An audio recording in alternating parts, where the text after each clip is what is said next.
Welcome to the banker lamp. Please enjoy the video. You're starting inside Capcut with your clip already imported.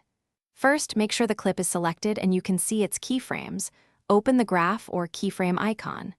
Once done, choose the parameter you want to refine, position, scale, opacity, or speed, so the editor displays its curve. You'll see nodes and handles. These are your control points. Make sure you're on a precise zoom level so you can place nodes accurately, because early accuracy saves time later when smoothing motion.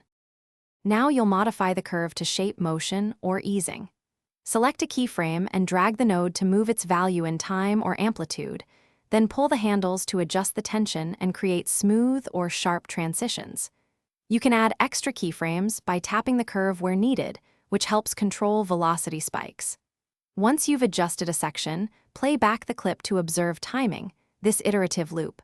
Adjust, play, refine, ensures movement feels intentional rather than mechanical. Finish by playing the full sequence and checking for overshoot or stutter. If everything looks smooth, lock or flatten the curve to prevent accidental edits and export a short test. Make sure interpolation modes match your intent, linear for constant speed, Bezier for smooth easing.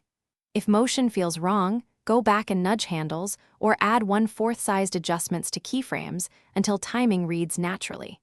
If things go wrong, remove recent keyframes, undo, or shorten handle lengths to eliminate jitter before re-exporting.